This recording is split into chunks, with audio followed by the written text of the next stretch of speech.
All right, welcome into Carp's Corner. Super Bowl week is finally here. We've got a ton of news talking about that. Got a lot of news talking too about college football.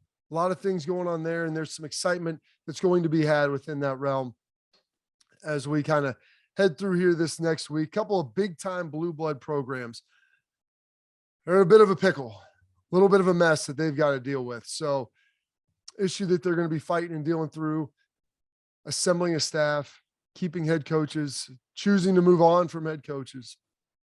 Break all that.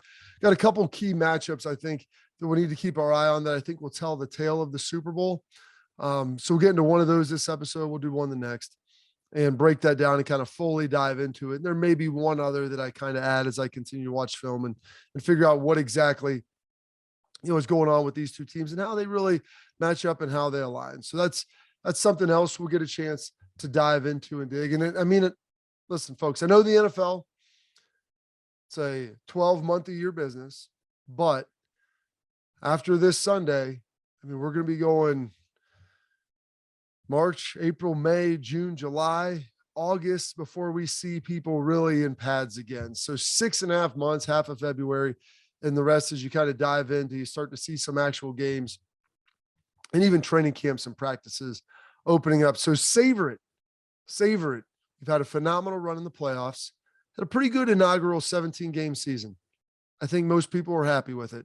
Take a little look at that in the offseason and how all that structure went and if it really worked in the NFL's benefit or if it could have been a detriment. Did they achieve the desired outcome for, competitive balance or whatever they were looking for? Obviously, they're making more money on it. So that's the number one objective for the NFL, the financial implications. But outside of that, was there anything else that they were able to achieve? And did it check the boxes of the things that they were looking to? Also, some coaching hires. A number of these jobs are getting filled up as we're diving through and digging in on them right now. A couple of jobs that are still out there, Saints and potentially Texans. Looking at those, Dolphins appear to have their guy in Miami. Where's he from? What is he all about? Will the NFL be happy about this hire? I don't know. We'll see. We'll dive into that. And will everybody truly be happy? Probably never. But I want to start out with what I deem it was the biggest story, I think, early on outside of the Super Bowl being this week.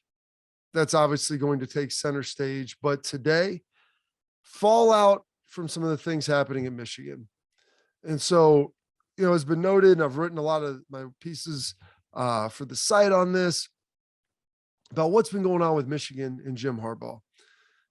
And it's been alluded to. I've talked about it. A lot of people have talked about it. Over the last couple of years, Jim Harbaugh's been trying to get back to the NFL. That's no secret. He's talked to people about head coaching jobs. He's interviewed. It seemed like he would almost have taken any job that was there. Goes up to Minnesota for the second job, and to rehash it, he thinks he basically has it. The second interview is a mere formality. It is not. It's an actual interview. He doesn't ultimately get the job. And with that happening, he's got to go back to Michigan, a little bit tail between his legs. And, he talks about the interaction that he had with Ward Manuel, the AD, and calls him, hey, I'm coming back. Do you still want me to be your head coach? Yeah, I want you. Okay, well, I'll be here as long as you'll have me. I'm done with the NFL, and kind of talks about it as a one-off. I don't know if I fully believe that. I think that he probably believes that right now, but if there was a team that called him and said, hey, Jim, if the New Orleans Saints picked up the phone and said, hey, we want you to be our head coach, I fully believe Jim Harbaugh would probably be on his way there and he would probably go. And I don't know if there's anything you could say or do to tell me different. I think if next year the same thing happens, I think it would be a very similar situation where, hey, someone calls, I don't know, let's figure it out. There's a team X, team Y, who knows, maybe the Falcons, who knows what jobs are going to be open, and ultimately call them, hey, we want you to come be our head coach. I could see Jim Harbaugh saying, hey, let's do it. I'm in. And I would say that that's going to be the favorite in the clubhouse. And so maybe he believes this was his last best chance. He's 58, going to be 59 years old, approaching 60. You look at all these guys that are getting hired in the NFL. They're all young coaches. They're all tied to Kyle Shanahan with what he's been able to do. McVay, those guys, that coaching tree, the young, energetic offensive coaches and how they've been able to get it done. Jim Harbaugh is kind of the archaic dinosaur. But I do believe that if he was offered, he would take it. I just don't see him probably getting offered unless he has another great year this year, in which case, yeah, I think he'd probably go. But the big news out of Michigan, and kind of, I think it's important to high level that, because the big news is Josh Gattis, their offensive coordinator, is leaving. Where's he going? At this point, he's going to Miami, Florida. Going to go be the offensive coordinator, not for the Dolphins, not the head coach of the Hurricanes, but the offensive coordinator for the Hurricanes. So you look at this, and I think an intelligent mind would think, wow, I mean, Michigan just made the college football playoff. They're in the Big Ten. It's Michigan. It's top 10 program in the country, regardless of what you think and how you feel. I mean, some people may put it top 5 all time, whatever. I'm not here to debate that at this point, but it has one of the most recognizable brands in all of college football. Historically, they've been very good. They're in the Big Ten. They've got a great TV deal. They've got a huge endowment. They've got a ton of money. It's a program that really cared about football for a long time. Get into that in a minute. Really cared about football for a long time. And now you have your coach gallivanting around, looking at other jobs. He decides to come back. His defensive coordinator ultimately had left, going to his brother. And now Josh Gattis is leaving. And so you look at this, and Josh Gattis making a little under $1 million at Michigan. We'll see what the terms of his deal are at Miami. It's a private school, so disclosure isn't quite the same, but I'm sure that it'll get leaked out, potentially what he was making and how that looked. But just from the TV revenue standpoint, you look at this, like the Big Ten, SEC, currently it's going to jump up. They're going to get into the 70s here soon. Current TV deal, Big Ten revenue is bringing in like $54-ish million per school, per team. Like I think that was based on the 2021 numbers. SEC, right around the same. ACC, they're 32. So there's a $20 million gap every year. This isn't like a one-off donation. That's every year a deficit that schools in the ACC have to compete with the Big Ten and the SEC schools, simply due to their television deal. That doesn't factor in attendance and all these other elements. So these are big branded programs with huge budgets. And so Michigan should be able to pay them. They should be able to pay guys whatever they want. And for a long time, and we don't want to get in the assistant coach arms race. We don't want to pay all these guys. Well, if the SEC is going to be willing to pay their assistants significantly more, they're going to get the best coaches. And that happened for a long time with head coaches. So all of a sudden, love them or hate them, Urban Meyer was the guy that changed that in the Big Ten. Came in, hey, this is what I'm going to make. These are the facilities we need. We're going to have to start paying assistants. And it's going to be uncomfortable, but $500,000 isn't cutting it. We can argue about the merits of paying coaches, whatever they're getting paid, but the reality is the market drives it, and they drive a ton of revenue to the university if they're a good program. And so Urban kind of changed that. He changed that whole paradigm. All of a sudden now, you look at James Franklin, you look at Mel Tucker, you look at some of these guys, like Purdue is paying their head coaches. I mean, you look at what Minnesota stepping up with PJ Fleck. Like, there are programs, Scott Frost in Nebraska. Like even though some of these guys maybe have underperformed or you feel like haven't been great, they're still getting paid. Michigan should have the ability to do that. They hit Jim Harbaugh with a haircut last year, made him whole. I guess he donated the money back, but they should be able to pay in the millions for their coordinators, and their top assistants should be getting close to $1 million. Josh Gattis came from Alabama, reigning Broyles Award winner. You should be able to step up and pay him. Why would he leave? Maybe he was tired of dealing with Harbaugh and his archaic offensive system, which is good, and it can be successful. What he did at Stanford, you get 2-3 tight ends on the field, you move around. That stuff works in the NFL. Watch Kyle Shanahan, some of these other guys who we talk about as genius, even Andy Reid, they move around and do some stuff to be able to get schematic advantages. They also air it out a little bit, and they're going to push the ball down the field. And so Josh Gattis brought some of that to this Jim Harbaugh system. He is the reigning Broyles Award winner for voted best assistant coach in college football. He came from Alabama. He's a really good recruiter. He was helping to evolve that system, bringing some sanity to an insane world with what he was able to do. And they basically took that offense. And it's like, hey, here's what we're doing. I know you've got McNamara as your quarterback. He's limited what he can do offensively. He's not really a runner. But you know what? Let's see if we can protect him. We'll run the football, move it around, get McCarthy involved, get some of these other young weapons, and see if we can kind of build this thing. and they're expecting him to, go compete in the Grand Prix, and they're giving him a Pinto to go drive. And Josh Gaddis did a pretty good job of it. The most successful season they've had in a long time. So he's dealt with that. Is there a pay issue? We'll begin to feel that. But he puts out this text to his players when he's leaving, talking about not being respected. And he would never recommend anybody to stay somewhere where they're not respected. And so I don't know if that's discussions of him trying to get more cash, a better title, maybe become the head coach in waiting, the heir apparent to Jim Harbaugh. Maybe it's the fact that they were favoring Mike Hart, their favorite son, over him, who's the running backs coach, who came back. And yeah, he's a Michigan man. He checks all the boxes. But does he have that offensive mind that Gaddis does? I don't know. And so maybe he just felt slighted and disrespected. But for a coach like Josh Gaddis to take a lateral position move to a university that's in an inferior place, Miami just started spending money. They're way down the pecking order right now in the ACC. This isn't the Miami of the 80s, the Miami of the 90s and early 2000s. They're trying to do something great, but trying is the operative word.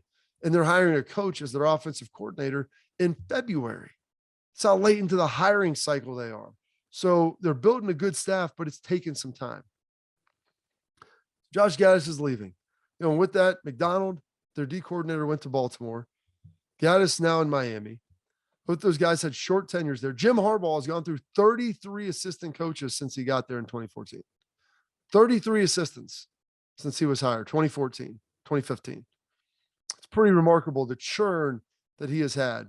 And it finally seemed like he got these guys in the right spots. Defense playing really well. Offense looked to be evolving, and now they're both gone. And so you have to ask yourself the question for Michigan. And if you're a Michigan fan, if you're a fan of college football, does Michigan as a university, I'm not talking about the fans, I'm not talking about the players, I'm not talking about the alumni. Does the university still care about football the way that it used to? The days when Bo Schembechler and Lloyd Carr and all these things, the champions of the West, do they still care? Because here's the thing. You vote with your time and your dollars about things you care about in a capitalist society. You spend a lot of time on it, and you spend a lot of money on things you care about. Well, they're not spending a ton of money on football anymore, and it doesn't appear that they're spending a lot of time on it either, and they're not investing into it to make sure. There's some people like, hey, if your coach is out there interviewing for other head jobs in the NFL, move on. Go dig in, find the next guy. Matt Campbell, Luke Fickell, whoever it is. Josh Gaddis, promote him, whatever. But you're going to let your coach do that. But do you really care? Is there like a high give a damn factor when it comes to it?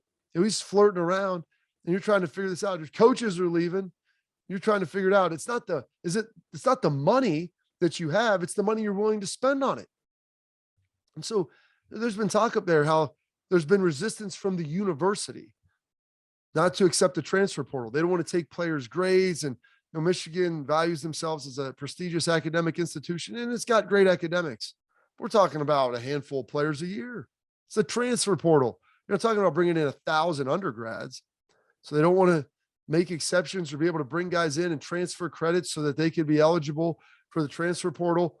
Rumblings where the university, the athletic department, they don't want to work to modernize and get this NIL deal off the ground. They're working at Ohio State, Michigan State. They're working on it. They brought in a lot of transfers. The SEC, they're digging in. You starting to see all these schools, the big blue blood programs, they should have a massive advantage. It's Michigan. You have a large metro area, Detroit, adjacent to you. The state cares about it. It's a national brand. There's no reason at all why they should be struggling with this unless they're resisting. So you have to ask yourself, do they still care? They had all this momentum heading in to the offseason. It was the best season they'd had, heck, in almost 20 years, and they're riding momentum with young coordinators. Things are moving great. Those guys are gone. Can't get the NIL stuff going. Transfer portals out there. They've got the 8th ranked recruiting class, top 10 coming in. They've got a good one. Will they be able to maintain that? Are they going to be able to keep this momentum? They didn't want to really play in the 2020 COVID year. There's a lot of Big Ten schools that did. Michigan was a little bit more hesitant than most. And so you have to ask yourself, does the university, the academics, the people who are in charge, the president, do those folks still care about Michigan football the way that they did 10, 15, 50 years ago? I'm not seeing that at this point. I'm not seeing those results based upon the portal, the NIL, how the athletic department's being run, the lack of dollars that are being poured into this thing. It's a high stakes game now in college football, and they don't appear to be handling it that way. The only school that may have it worse than them is Auburn. And holy smokes, the stuff keep coming. And you look at what has happened with Brian Harsin down in Auburn, their head coach. The goodness, they're 3-5 in the SEC last year. Now they've got a top 20 recruiting class, I believe, coming in, but it's nothing like it's top 10. It's not up there with Alabama. It's not challenging Georgia. We're sitting there. They brought in a bunch of coaches that have left. You start looking at this. Mike Bilbo, they hired as their OC at the beginning. He left abruptly during the year. Austin Davis, they hired to replace him. He's there for 43 days before he leaves. And we'll get into why, maybe a little bit, personal reasons, with everything going on. Couple of wide receivers coaches. Nick Eason, their D-line coach, he goes to his alma mater back at Clemson, but it's still never a good look. You have all these coaches leaving. And then Derek Mason, their DC, goes to Oklahoma State. It's a lot of turnover for a guy that's been there about a calendar year. It's wild. And then now starts coming out where maybe a potential relationship with Harsin and his staffer.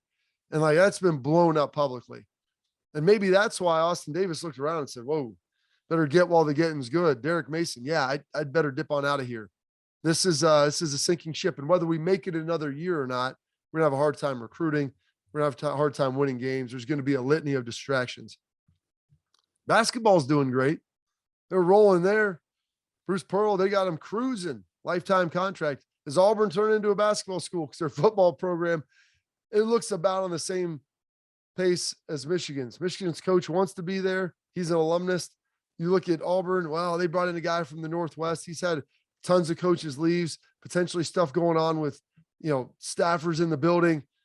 It is those two programs that are very proud and have a ton of prestige. It is bad. They've got some issues at Auburn right now. I don't know if Harsin makes it through the offseason, but here's the problem. Just like at the University of Michigan, when you're trying to find coordinators, who are you going to find as a head coach this late in the hiring cycle? If I'm a coach that has a decent job, I'm not taking it because I'm going to have a hard time building a staff around me to be able to have that kind of success. That's what people always forget. It's not just the hiring of the head coach. It's the administering of the staff and bringing them. Those are the people that you need to have success. And when you're talking mid-February, it's hard to build out staffs at this point because a lot of guys are comfortable where they are and they feel good about it. And the only reason people are leaving is for significantly more cash. So you're going to have to pay up and overpay for guys to get them in there. Take a little break from college football there. Gets me all juiced up and gets me rolling. Hue Jackson, he can't help himself. Hue Jackson cannot help himself. He's tried to advocate responsibility for his mess with the Cleveland Browns, and everyone looks at the 1-31 and in the 2 seasons there, he was running the ship. It's rough, and he's trying to now hop on the Brian Flores bandwagon. And he initially, I was compensated and paid to lose in Cleveland too. And then it's when we really weren't trying to win. And now all of a sudden he has the statement, well, it's completely different situations, but there are some similarities. Listen, Hugh, there were never overt payments for you to lose. They never said lose games. You're the one that in, I think, your 3rd or 4th game, you go to overtime against the Miami Dolphins. This is back in before the overtime rules had shifted, and you elect to kick off as opposed to taking the ball in sudden death to go win it with a field goal. If someone was trying to throw this, it had to just have been you. And I used to like Hue Jackson. I thought he was a good coach that kind of got a raw deal at Vegas or with the Raiders when they were in Oakland. My goodness. He just wants to try to push the buck with this. And there's going to be no receipts. Yeah, they were building a team. Everybody knows how you build. You strip down, you draft well, you hit on some of your picks, you get a quarterback, you build around them, you add in and sprinkle in free agents. That is the traditional method. Rams are kind of bucking that system a little bit. We'll break that down in the next episode of how they've done this and what their secret recipe has been if you look at it through the numbers. But most teams, yeah, they understand you're going to take some lumps. You may have a couple big wins here or there. You don't ever want to go winless, but you want to be drafted in the top 2 or 3 and get the best players that you want. Cleveland Browns were doing that, and they came through the other end. Hue Jackson's making terrible decisions, and he's trying to blame everybody else for it. Hue, Come on, man. It's all you on that. There was no overt payment. You didn't specify anything. You're just trying to speak vaguely as to why you were so bad and why your tenure was a failure. It's become a joke in Cleveland. But speaking of the Dolphins, Miami Dolphins apparently got a new coach hired, Mike McDaniel, San Francisco offensive coordinator. Look to be solving some problems down there. It's interesting. I see this, in the NFL, they talk about this, a big hiring problem that they have, about trying to hire minorities. Mike McDaniel, very light-skinned guy. I had no idea he was defined as a mixed race coach. I'm like, okay, that's fine. I don't care one way or another. Most people don't. Did they get the right guy? That's the question that they ultimately want to ask themselves. Did we hire the right guy as our head coach, as a fan base and as an organization? But the fact that I've seen that disclaimer out there, the NFL trying to make sure, hey, we're fully aware of this and we're trying to make sure that everybody knows the situation. Hey, this is a minority hire. It's crazy to me. Just hire the best people. Make sure the best people are getting opportunities and hire those guys. And so hopefully Daniel, his tenure in Miami will be good and fruitful and successful, and he'll be able to get the coaches that he wants. Houston Texans still without a football coach. Looking now at Lovie Smith, associate head coach, D coordinator down there last year. He was good with Chicago, had a decent run in Tampa. He's been a pretty good head coach. He's a great, I think, calming presence. He's a great CEO head coach. You bring in some good coordinators with him, I think you'd be able to have success. He's been around the league for a long time. He's a veteran guy. He understands it. He gets it. And so that hire would make sense. They're still looking at Brian Flores there, and that would make sense too. If you look at the connection between the front office, the New England Patriots, that mutual connection there. And I think Brian Flores has done a good job. We'll see if this lawsuit torpedoes him, or maybe the lawsuit is the best thing because ultimately it gets him hired. I don't know if he keep the suit up outside of this, if it keeps going, if he does get a job, maybe he does, but maybe that will be the concession with the NFL looking and saying, hey, we're going to find a way to get this done and to make sure that, we're getting more minority coaches offerings. And usually when that's the case, there's a little bit of horse trading that goes on between one of the teams in the league office. But one other note involving these head coaching hirings, Kyle Shanahan has done a great job in San Francisco. And you look at his coaching tree with McVay, in Green Bay with what they've done with LaFleur and all these different guys that have kind of been peeled off of him. He's lost Saleh and now McDaniel, his offensive and defensive coordinator in back-to-back years. And we'll see how good of a coach he is to overcome that type of attrition. It's very, very difficult to do. When you're a good coach and you identify other great coaches for talent, that helps a lot. But eventually you understand those guys will be poached. When you're having this type of success, you have to understand that people are going to look to you. You will ultimately become the well for people to drink from for their coaching solutions. San Francisco 49ers are dealing with that a little bit right now. And so it's going to be up to Kyle Shanahan to continue to replace and replenish that coaching staff where he's losing guys. Big matchup. I think that it needs to be watched and alerted to. And everybody's focusing Burrow and Stafford and these wide receiving cores and these offenses and everything that they do.